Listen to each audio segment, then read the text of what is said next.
Which nationalities are the best or the worst tenants? Let me clarify that this is not meant to be a racist podcast that stereotypes tenants in Singapore. Being a landlord since 2002 and full chatting with fellow owners, I have my fair share of tenant stories. If you are a tenant, I'm sure that you want to know how owners look at you. And if you are a new landlord, this is a must-watch video for you.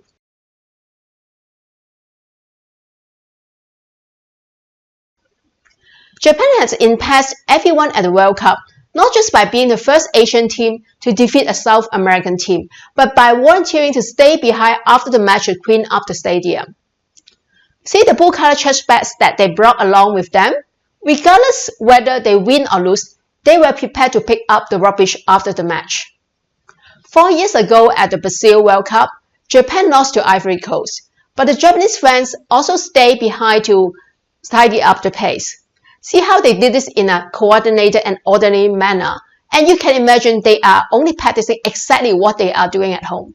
The Japanese are taught to be gracious from young. It is an important part of their culture to try their best not to create inconveniences to other people. Their philosophy is, in society, we are small and insignificant individuals. We should sacrifice our interests for the bigger community.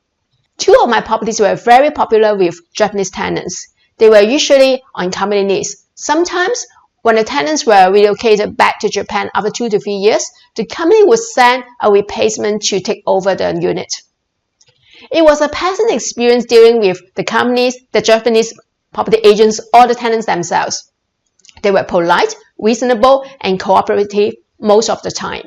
Japanese tenants abide by the terms and conditions stated in a tenancy agreement. I hardly received any irrational requests, labor campaign, or late rental payment during their stay.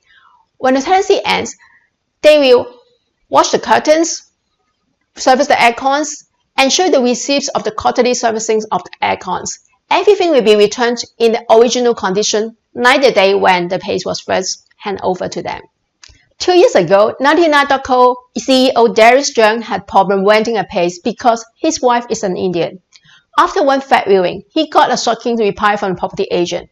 Sorry, your wife is an Indian. Landlord won't rent to you. Next time, please indicate earlier so we both don't waste time. Wow, it's really a rude response to a customer. It's like telling an applicant don't fill in the application form if you know that you are not eligible, or telling a shopper don't pretend to be a buyer if you don't have money to buy. At the end, the couple has to pay 15% above market price to rent a place. Darius wrote a blog post to draw public attention to the matter. Personally, I had 2 tenants who are Indian single ladies. Both have decent profession and have lived overseas before.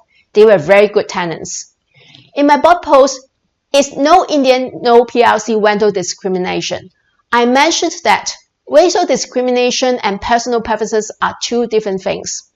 Article 12.2 of Singapore's Constitution states that no discrimination against citizens of Singapore on the ground only of religion, race, or place of birth. This only applies to citizens of Singapore, but not non-citizens living in Singapore.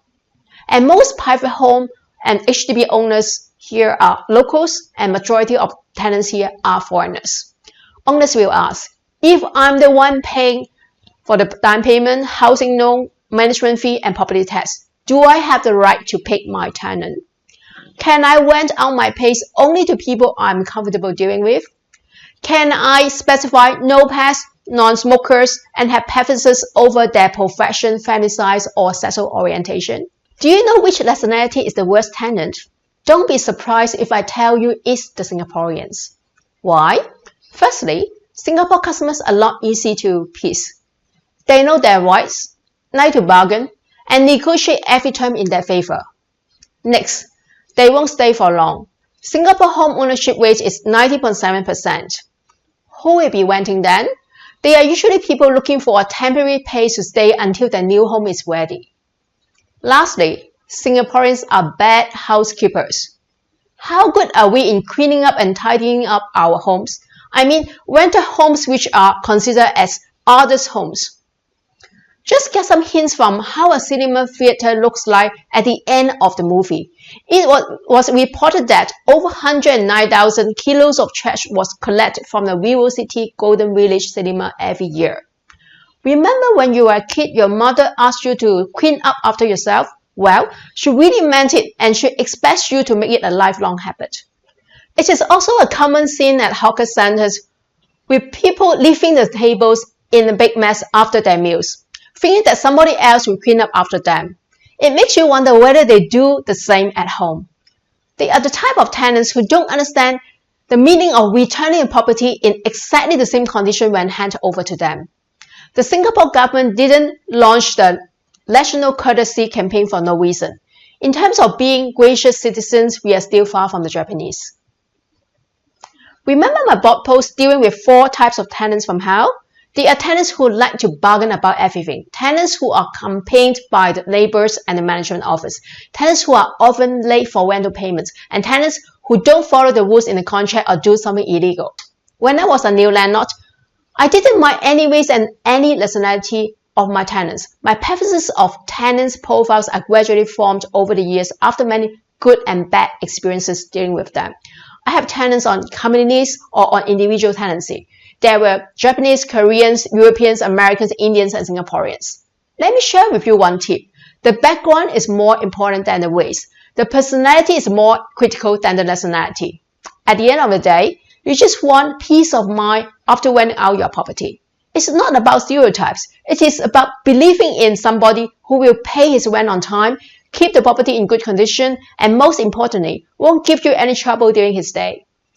Let me share with you 2 tips of getting good tenants. Firstly, the right homes attract the right tenants. Always invest in a high-quality property in reputable location and rent it out in tip-top condition. Remember, the higher the rent your property commands, the better the quality of your tenants. Secondly, it's all about screening and checking. We would like to believe that most tenants are good ones, but it's important to screen out that 1% bad sheep from the pool of tenants. Experienced property agents can tell good tenants from bad ones. As an owner, don't try to save the commission. Pay an expert to do it for you. Before taking in a new tenant, it's the responsibility of all landlords or their agents to do a full background check on the immigration document, employment letter, credit report, and references from previous landlords. The rental market of both HDB and private homes have been performing badly for a long time.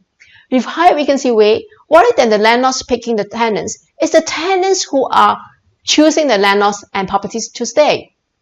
Well, good luck with finding your next landlord or tenant. Remember to subscribe to my YouTube channel and see you again soon.